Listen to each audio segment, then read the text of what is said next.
Welcome back to city news. Parliament ఎన్నికల్లో గెలిపే లక్ష్యంగా బీజేపీ నాయకులు కార్యకర్తలంతా పనిచేస్తామని పాలకుర్తి జెడ్పీటీసీ కందుల సంధ్యారాణి తెలిపారు.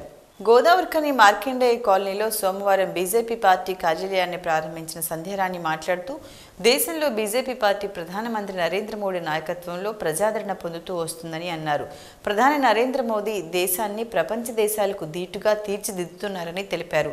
తెలంగాణ రాష్ట్రంలో కూడా మొన్నటి అసెంబ్లీ ఎన్నికల్లో ప్రజలు బీజేపీ పార్టీని ఆదరిస్తూ వచ్చారని, రానున్న పార్లమెంట్ ఎన్నికల్లో బీజేపీ పార్టీ గెలుపు కోసం అంతా కలిసికట్టుగా పనిచేయాలని కోరారు.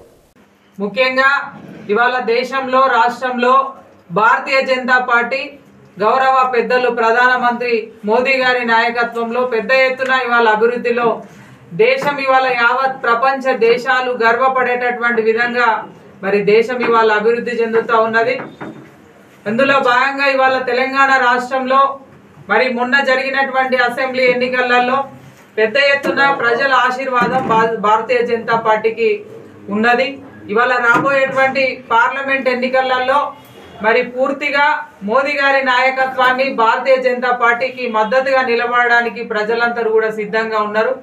ఇవాళ ఈ నేపథ్యంలో ఇక్కడ ఉన్నటువంటి మరి ఎన్నో ఏళ్లుగా భారతీయ జనతా పార్టీ కాషాయం జెండా కోసం పనిచేస్తున్న మా నాయకులు కార్యకర్తలందరం కూడా కలిసి ఇక్కడ రాబోయేటువంటి పార్లమెంట్ ఎన్నికలలో 100% కాషాయం జెండాని ఎగరవేస్తాము. ఇందులో భాగంగా ఇవాళ మరి భారతీయ జనతా పార్టీ కార్యాలయాన్ని సీనియర్ నాయకులు కార్యకర్తలందరితో కలిసి ఇవాళ ఇక్కడ మార్కండేయ కాలనీలో మరి వాళ్ళ కార్యాలయాన్ని ప్రారంభోత్సవం చేసుకోవడం సంతోషకరంగా భావిస్తూ మా నాయకులకు కార్యకర్తలకు హృదయపూర్వకంగా శుభాకాంక్షల్ని తెలియజేస్తా ఉన్నాము.